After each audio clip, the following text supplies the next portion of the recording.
is a money fragrance? My money fragrance is my special occasion fragrance because it's like an aspirational type of feeling. You know, like you walk into a place and you want people to know, like, this person has praise. Have you ever not done business with someone because of the smell that they have on? I'm going to be reviewing Exalté by Funmi Monet. And this is the fragrance that she named. I think she said when as a teenager, she has always dreamed of having her own fragrance. Exalté. Hello, Dwelling. Hello, Dwelling. It's really, really good. Sauvage, which has become my notorious red flag fragrance for men. It's just the easiest fragrance that you can go into any store and buy. And in my opinion, I just think to myself, there was no time put into something that you plan to wear every day. Talk to us a little bit more, kind of like the science of fragrance. So the really interesting thing about fragrance is that today we have Funmi Monet, founder and creative director of Exalté Perfume. We're going to talk about not only her journey to launching her brand, going viral on social media, and what it means to build a community, and then also be able to serve that community with a phenomenal product. How do you diversify the fragrance space to become a dominant player and respected player in that space? And then also, when you're raising money and you're closing business deals, the importance of a fragrance wardrobe. Welcome to the show. Thank you. I'm so excited to be here. Tell us like who you were leading up to becoming who you are right now. Oh my gosh, what a journey. I started creating content 5 years ago. And when I started creating content, I was coming from like a really dark place in my life where I wanted to come online and share things that brought me joy every single day. I'm actually a licensed therapist, so that's kind of what shaped my background with how I approach creating content and building community online as well. And I realized that a big part of what I encourage people to do when they go through therapy is finding consistent things that they can do with self-care. And that looks so different for everybody. For some people, it's going for a walk. For some people, it might be, cleaning your apartment or taking a nice bath. But for myself, it's always been things that relate to like beauty. So skincare, fragrance, doing makeup, and sharing pieces of those things from just a regular person's point of view online with people that I just figured are my next door neighbors. People are just people that I can cross paths with any single day. I'm not a professional per se, like maybe a makeup artist or an esthetician or a chemist, but I know how to utilize things that help people to feel like, okay, this is something I can do every single day. So that's kind of my approach with how I started creating content. And what I encourage people to do is finding the things that suit their taste that they can do every day. Mm-hmm. How did you get comfortable creating content? Because a lot of entrepreneurs, I think people fall into a lot of lanes, right? And so some people are just natural. I get it. I understand the utility of it. I'm going to use it. I see it as a customer acquisition strategy, all of that. And then you have other people that see it mostly from like a social standpoint, sharing of just information. And then you have the other people that are like deathly afraid of it. And so how did you become much more comfortable with delivering and creating content? One thing I always encourage people to do is figure out that thing that you're really good at and lean into it. There are some people that are amazing at creating visually stunning content. So they can create content that really immerses you and makes you feel like you walked away from like the Sundance Film Festival, and they're doing it from their iPhones. And then there's people that are like personalities, they're able to entertain you. And then there's this new authentic part of social media that people are really into now, that it feels like you're on a FaceTime call with your friend, and this person could live in like Zanzibar, or they could live in Brazil, or they could live in Taiwan. They can live anywhere, and all you have to do is pick up your phone to be able to tap in and connect with this person, and you realize maybe we're not that different. Like maybe I'm 22 years old, but this 33-year-old girl from Nigeria uses the same skincare that I use, or we like the same type of perfume. And so it just kind of builds this camaraderie. And I feel like for myself, like that was what I wanted to lean more into, because I realized maybe I'm not the most technically efficient person. Like I'm not creating Academy Award winning content, but I've really leaned into community instead. And I've realized like when your community has your back and they really are invested in your success, the sky's the limit as far as where you can go. Nice. So therapy, beauty, and fragrance. One, given your background, talk to us a little bit more, maybe about kind of like the science of fragrance, right? Because of the emotion, the psychological aspects of it. Can you just share a little bit more about that? So the really interesting thing about fragrance is that scent is tied so much to memories and feelings, like emotions that we experience every single day. So I always give this example about there's a fragrance that a guy I used to date purchased for me, and the relationship ended terribly. But now every time I smell that perfume, I just think about, gosh, why would he buy this for me? Like, this is not something I would ever wear. Like, that should have been the red flag that this relationship was never going to work. But it's just kind of like one of those things where you think about how fragrance reminds you of people and it reminds you of times in your life. And fragrance is not something like that I feel like you have to save for a special occasion. It can be something that you do daily to uplift your feelings. Like maybe lavender, for example, which has very calming properties, is something that you want to wear when you're feeling, maybe you wake up feeling a little stressed. Maybe, you know, I have a lot going on today, and this lavender and this fragrance is going to give me a whiff and calm me down. Or maybe you want something a little bit more bold that's going to get you through an interview and make you feel very confident.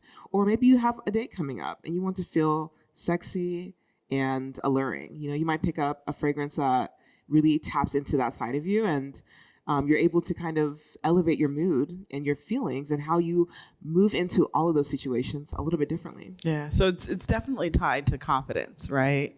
And then depending on like the different notes and things like that, it exudes different feelings and emotions. And so talk to us a little bit more about what someone can do, even from a business standpoint, right? Of kind of maybe creating like a fragrance wardrobe in a sense for the different things that they have to do along the journey of building and running a company. I think that if you're someone that's wanting to build like just a standard fragrance wardrobe that's going to fit multiple occasions in your life, I think you really just need 5, right? I call it like the starting 5, which is like a fragrance that you can wear every day. It's kind of light and fresh. You can throw it on and wear to the office. You can throw it on and run errands. You might want to have a fragrance that you reserved for maybe special occasions. So this fragrance might be a little bit more, maybe it's a pricier perfume. Maybe it's something that you get at like a Neiman Marcus or Saks versus like Ulta. And it might be a little bit more bold. It might be a little bit more exotic, but it's something that you put on that definitely gives you that special occasion type of feeling. You might have a fragrance that you maybe wear for going out with your friends. So maybe I have dinner tonight and I don't want to wear the fragrance I wear to the office, but I don't want to wear my special occasion fragrance. So you have the, what I call going out fragrance. You could also have a date night fragrance. Now, the date night fragrance is not the fragrance that you wear to church. You know, to church, I might wear the office fragrance. It's a little lighter. You know, you don't want to be slapping people in the face while you're trying to hear the word, you know, but it's not going to be maybe as sultry as the fragrance you'd wear on a date. And then, like I said, you have your special occasion fragrance. And all of those can be sourced from different places, but they're all going to be tied to, you know, your lifestyle and your taste.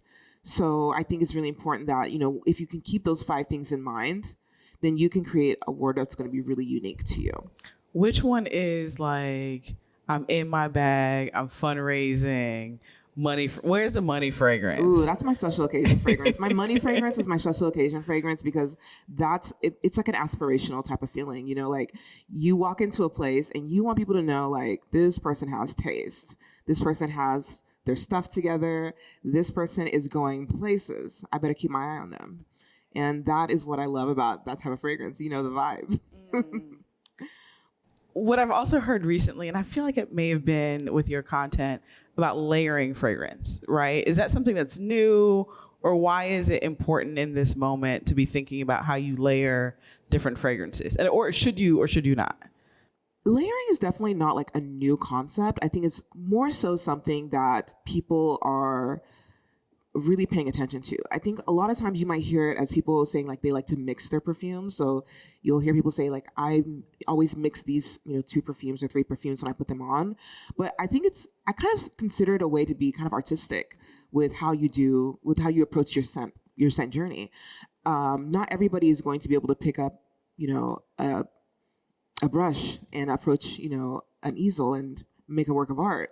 But you could, figure out how a few different scent profiles give you something totally different. Like you can be a mixologist without having to have, the titles or the training behind it, and create something really unique and special for yourself. So it's about your comfort in trying something different, but also, being able to experiment. And that's what I encourage people to do, is experiment with different scent profiles, sweet and woody, maybe floral and sweet, or fresh and woody, and see what you come up with that is going to give you something totally different. Have you ever, I'm being messy. Have you ever not done business with someone or not engaged in a relationship because of the smell that they had on? And not like body odor, but like, was it ever a moment where like, oh, they don't know what they're doing, or this is not going to end well or start well because of the fragrance that they had on walking into the room? I've made a joke sometimes about dating and how people select perfumes, because I am a very particular person when it comes to like how I select things for myself. Like I don't just walk into a store and just say, okay, these are the most popular sheets in the store, so I'm just going to buy it because it's popular. Like I like to feel the sheets and pick a set of sheets that I'm going to be comfortable laying on every night. And I see the same thing with fragrance, and how people will go in and the salespeople will say, well, this Victor and Rolf Flower Bomb is our best-selling fragrance. And then that's what people buy. They just walk out with it. And I thought to myself, with Sauvage, which has become my notorious like red flag fragrance for men, it's just the easiest fragrance that you can go into any store and buy. And in my opinion, I just think to myself, there was no time put into something that you plan to wear every day. Now, maybe you did smell it and like it. However, likely they just told you it was popular and you said, okay. No, one, thank you for sharing that. Hopefully I wasn't being like, but then two, the reason I'm asking you that is because when we're talking about entrepreneurs, when we're talking about career professionals, and especially, from diverse backgrounds, many of us are in rooms of proximity to power and wealth, sometimes for the very first time, and or are trying to figure out like, how do you navigate that? How do you fit into the room, right? Then how do you also broker your own power and confidence in the room so that you get out of it what you need to, or you contribute? And I think when we think about showcasing that, or sometimes how wealth is understated, it's not the flashy logos all over the place, which I think people are aware of now. It's the watch, right? It's the shoes. It's definitely the confidence, but it's also the fragrance that someone walks in with, right? That tells a story about who they are, what they can do, if they're powerful or not, if they have access. Like, there's a lot of things that are understated in things like what I just mentioned, but then definitely around fragrance. And so that's why I was asking you that, because I want people to get a better understanding of, yes, it's luxury on the high end. There's a self-care component to that as well, but there's also like a power dynamic in the rooms that you ultimately want deals out of, that fragrance plays a role or doesn't play a role. It definitely does. I think one of the best smelling places I've ever visited was when I went to Dubai, and it seemed like everywhere I went, people just smelled so good. I realized, wow, these people truly take this to be like a lifestyle, because your impression and what you remember about someone a lot of times can be tied to like how they smelled when you met them. I mean, have you ever smelled someone that has bad breath? Like the one time that they have bad breath is what you're always going to remember. It doesn't matter the 10 other times their breath didn't stink. You remember, oh, that's the person with stinky breath. And it's the same way with someone that's wearing bad cologne. Like someone that's just doused themselves in a cheap cologne or aftershave is always going to be known as Mr. Cheap Cologne. Mm-hmm. Even if the next week he has on a $400 cologne, he probably still doused himself in it. So either way, he's the guy that wears too much cologne. So I think that the biggest thing that you can take away from this is about paying attention to the details in how you present yourself, and fragrance is included. It's like wearing a very nice suit, but it's not tailored. It's like, yeah, that suit costs $3,000, but it doesn't fit. Right. Or going somewhere and your nails aren't done. You're ungroomed. Things like that are the little details that people can sometimes miss, and that oftentimes people that are very particular or very detail oriented, they'll pick up on that and immediately could exclude you from this person doesn't belong here. Okay. Whoa. She's like, you just dropped some nuggets, by the way. I say this as a Virgo who pays attention to a lot of things. But people do, right? And I think oftentimes when you're meeting someone for the first time, you're immediately trying to build that know, like, and trust. And if any one of those three things are absent, the deal doesn't happen because people only do business with people they know, they like, or they trust. And when you're talking about fragrance and the details that people pick up on, oftentimes they're looking for, is there something that's incongruent with what they're saying or pitching? Oftentimes, right? And sometimes it's the fragrance, it's the nails, it's the details, it's like there's so many different things that are oftentimes unspoken. That lead to something happening or not happening and the nuances of that. And so that's really, really helpful. Thank you for sharing that. I'm glad it is helpful because I really encourage people to pay attention to these types of things. I get asked about dating a lot. And when I mention dating, I'm also 33. I talk about how I don't look at the big scope of the big picture. Like I try to pay attention to the smaller details because a lot of times those are the things that are going to fill in the gaps with what someone is not telling you. So it's kind of like if someone has poor body odor and they are wearing a ton of cologne. Like, yeah, you're wearing a ton of cologne, but you're masking it with your poor body odor. Like it's not going to cover that up because it's very obvious. And so I think, all of those things really, it comes together. It's so incredible how much you can tell about somebody sometimes when you do smell their cologne. Okay. Talk to us, let's pivot just a little bit. Talk to us a little bit more about like the business side of what you're doing, right? Like as you've built a really massive and respective personal brand in this space, but then I think just across the globe of what you're doing and in the influencer space. Can you share a little bit more about like the business side of what you're doing? Because it's not all just like looking cute and smelling cute. Like there's a business utility to what you're doing. Can you talk to us a little bit more about that? This is my favorite topic. Like this is my Roman Empire. I could talk about it all day. I am a Black woman and the luxury fragrance space is very much still a European dominated arena. When you see the top fragrance houses that are sold in places like Neiman Marcus, Saks, Nordstrom, even at Sephora, they are all owned by white men. Even though specifically, like women specifically spend so much money on perfume, Black women, I mean, it's a $1 billion industry. Like we pour so much money. I think the last time I saw the news, I read something in 2021 that said that Black people contribute, like we spend the most dollars in fragrance, like especially considering what percentage of the population are we, but we contribute the most money into perfume. And I realized we are people that love smelling good. We take great pride in hygiene, smelling good, and feeling like $1 million, from the time we were very young. You're getting up and going to Sunday service and you are in your best Sunday clothing. Your mom is putting on her best cologne, and that's what we're raised thinking about. And we become adults and we do the same thing. I realized that there's just not enough representation as far as how brands partner with and elevate Black-owned brands and Black creators in the space. When I entered this space, the top perfume content creators were all like white people. These are white men, white women. And when I looked at their pages, I said, they're not really doing anything different. Like they're all talking about the same brands and people are going out and going crazy and they're buying them. I started following the Black content creators and I realized these people, we're given something different. You can't take away the razzle dazzle in how we approach content, how we approach even applying fragrance. We talk about hygiene. We talk about how to layer fragrances in a way, how to pick things that are going to be flattering and complimentary in a way that's so unique.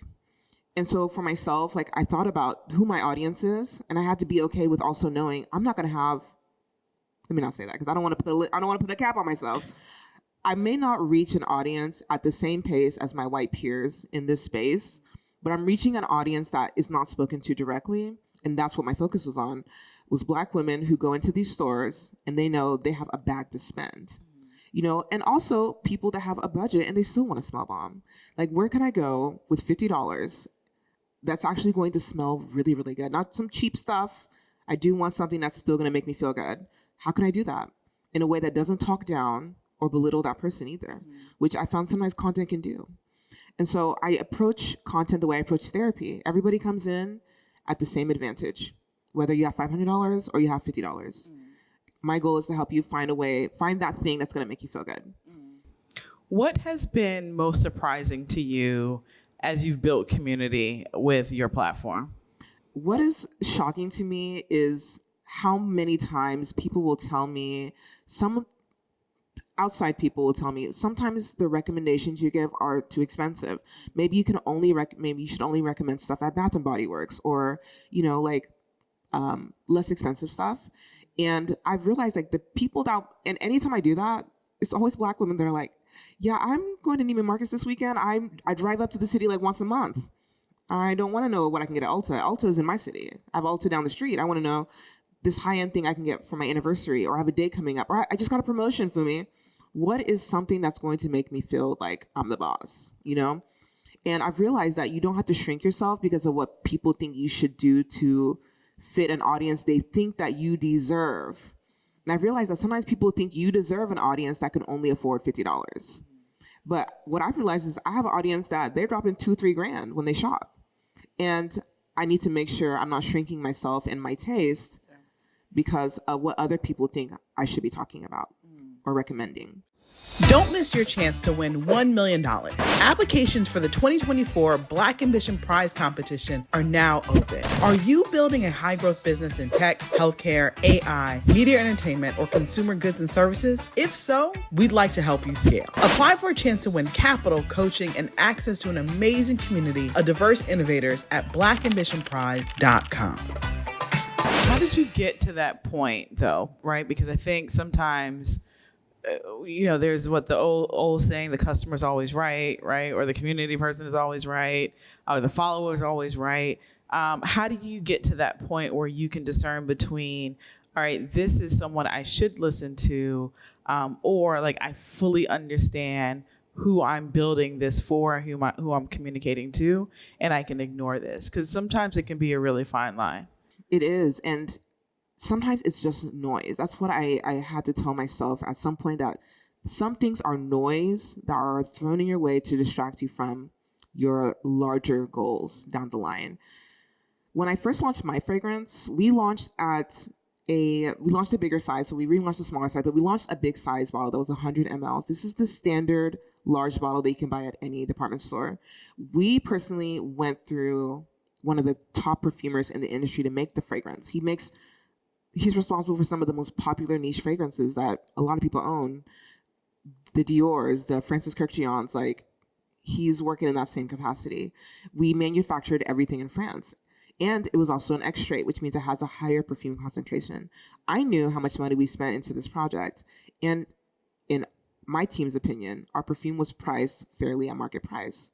And when we launched, oh my gosh, there were so many people that said, this is so expensive. Who do you think you are? You are not Gucci. You are not Francis Kurkdjian. You're not Baccarat Rouge 550. Why would you launch a perfume this expensive? And it did start to get in my head that, maybe I was too ambitious with this type of project. But then I remembered about a month and a half into my journey with launching this fragrance, I met Mr. Parfum de Marly, the guy that owns the brand that I'm sure most people are very familiar with if you love fragrance. These perfumes are starting at $300. And he smelled my fragrance and said, oh my gosh, not me having competition. He said, are you sold in this store? I said, not yet. He said, okay, I'm just making sure. He said, no, this is so amazing. This is a beautiful fragrance. He congratulated me and said, I'm looking forward to seeing what else you do. And I thought to myself, this man sees me as a peer and not as someone that he would look down on, oh, nice job. No, you truly see me as someone who's creating a product that's comparable to your own. And no one has ever questioned Mr. Parfum de Marly from France about the price of his products. When I had that meeting, it was like a light just went off for me that even though your audience you won't reach everybody, but sometimes you don't have to reach everybody. Mercedes-Benz understands that the people they market to are the people that are going to buy Mercedes-Benz, and the people that want to buy Hyundai are going to buy Hyundai. And both places are going to get you point A to point B, but each market understands who their audience is, and they are fine with it. What does success look like for you with your brand? Man, it's that's a really interesting question because I think about it so much. It really is shapeshifts, but ultimately, what it comes down to is inclusion and seeing like the bigger picture with how Black people can find a way into the space, whether it is with like a budget brand. It could be a fragrance line that's sold at Target. It could be a fragrance line that's sold in the most exclusive, boutiques at Harrods. But how is it that we can be in these spaces and have the same level of respect as our peers and kind of breaking through that ceiling of this idea that only European fragrance brands, are to be respected. It always comes down to inclusion for me. Mm-hmm. Are there any personal or like financial markers to you that say like, now I know I'm successful? Right now, I'm still in the very early stages of my career as, with my fragrance. I would say that when we sold out within about 6 months of launching. And it's so funny because I was talking to my business partner. I said, imagine if we lowered the price.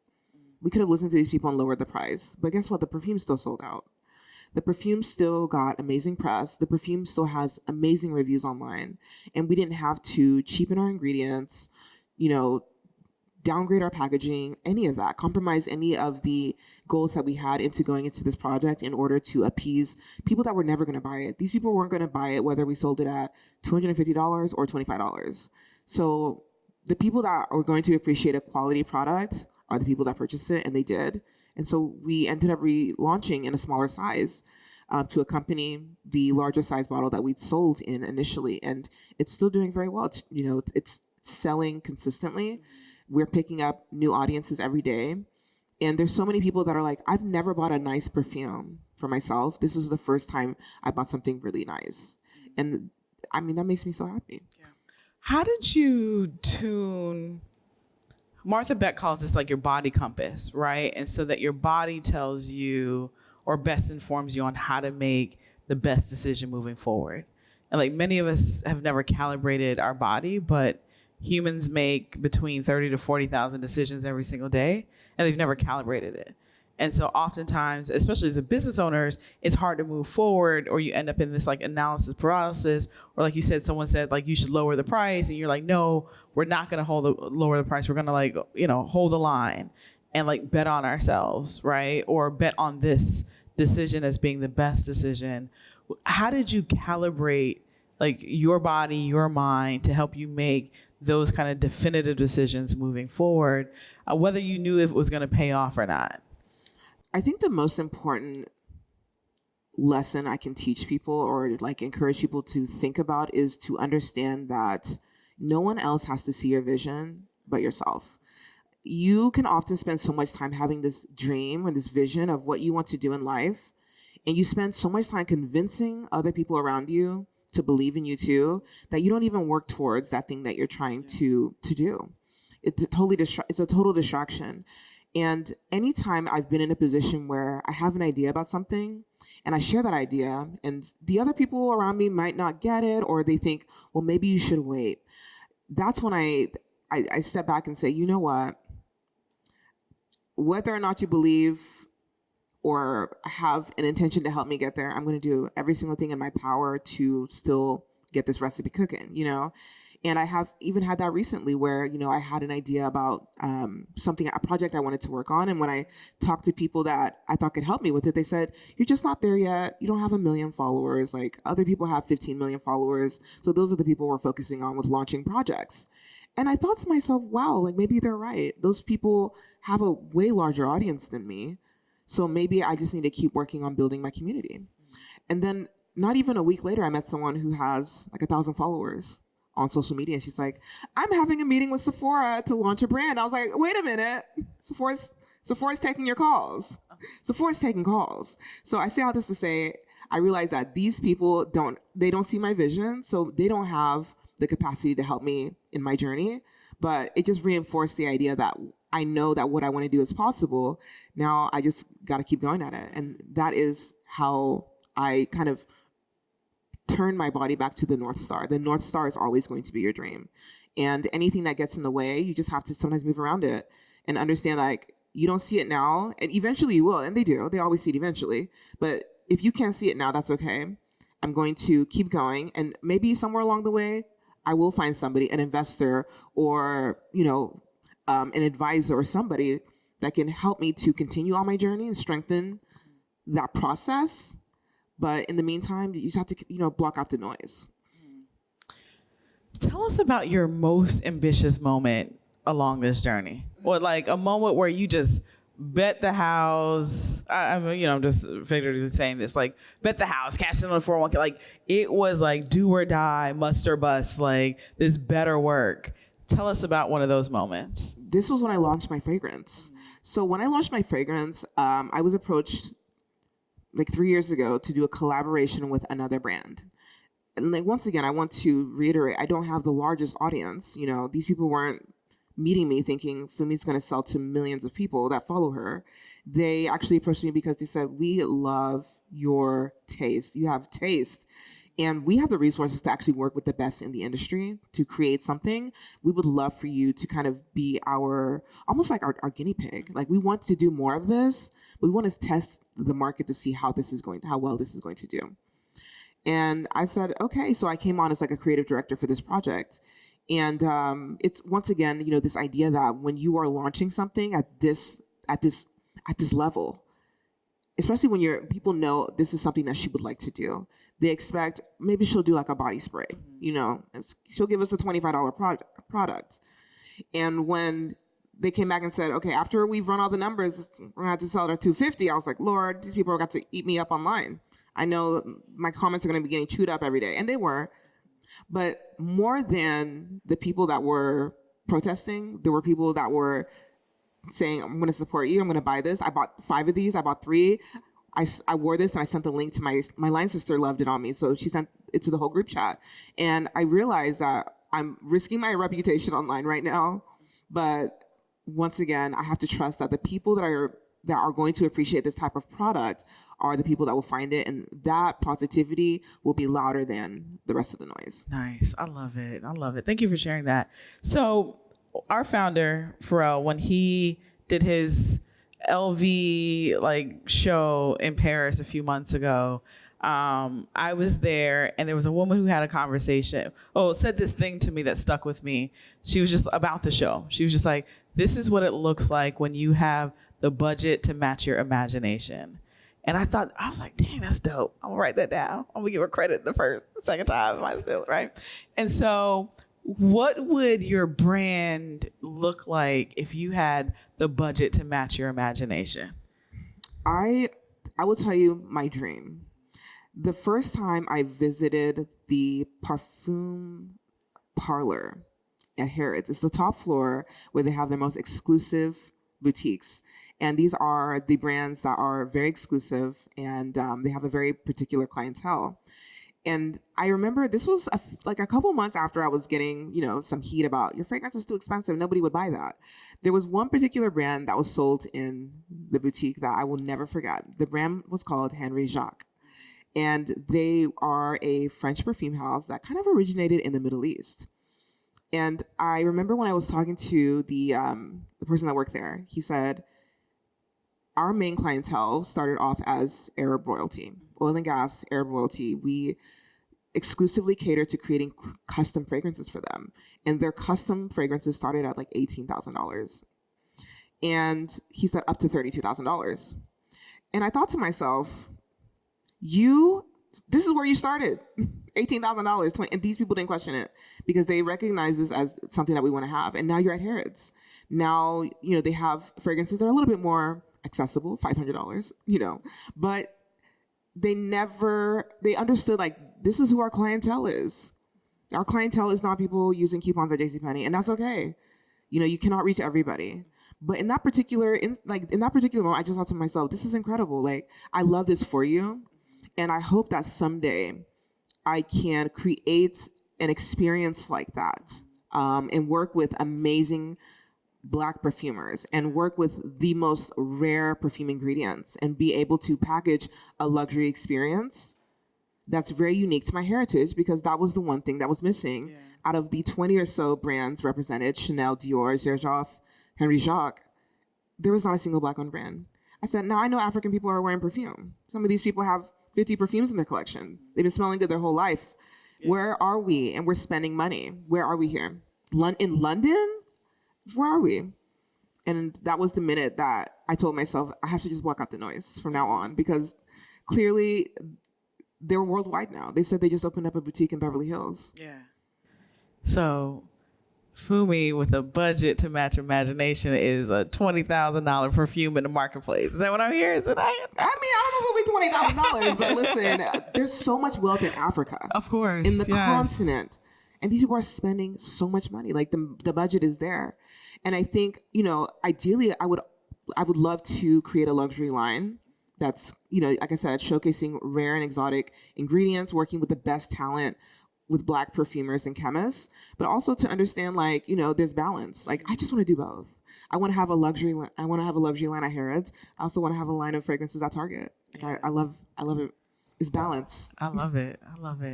Tell everyone where they can find you and continue to follow your journey. So my name is Funmi Monet, and I'm Funmi Monet on all platforms, because I do like to keep it easy for people to find me. If you find me as Funmi Monet anywhere, it's probably me. And I am on Instagram, TikTok, YouTube, Pinterest. And I have my own fragrance as well. It's called Exalté Parfum, and it is available at bellaora.com. We are still selling worldwide. We do ship worldwide. There's no country that we can't ship to. And if your country's not listed on the website, send us a DM, and we will find a way to get it to you. Nice. Have you smelled it? I haven't, but I need to. I'd love for you to experience the Exalté experience. Yes. Okay. Is there a science to? Oh, okay. I always say just give it a little spray here, give it a little or spray, yeah. Is this the best place where it mixes with your body oil? Because I was told I like my wrist, because if you're someone who's an active talker, you're gonna get whiffs of it throughout the day. Oh, this smells good. And how much does it change based off of people's body oils? This is the interesting thing. Based on the person wearing it, I've heard so many people experience the notes in this differently. There are times when the fragrance first came out, I thought to myself, did I pick the right one? Because I was picking up so much jasmine and orange blossom, and I thought, this was supposed to be a rose-centered fragrance. But then a week later, I put it on again. I'm like, oh, that's the rose that I wanted. It's so different for everybody. Some people get a lot of the sweetness in the vanilla and the amber. Some people get a lot more of the freshness, that lemon and the pink pepper. So it changes for people, but I've noticed the biggest thing is that generally people love it. It's the feedback has all been, this smells bougie. This makes me smell really good. I get so many compliments when I wear this. Really, and I'm proud more than anything else that I was able to work with some of the best talent in the industry to create it. So nice. I love it. Thank you. And it smells amazing. Girl, what you keep pulling out from back there? I wanted to give you your own bottle. Thank you. I appreciate that. So you can take it home and put it on and feel good. Thank you. Thank you. It was so amazing to be here. And Ms. Monet, thank you, everyone. Today. Give a round of applause. Thank you so much. Thank you. Heineken is proud to support Black Ambition and helping to unlock opportunities for its participating founders.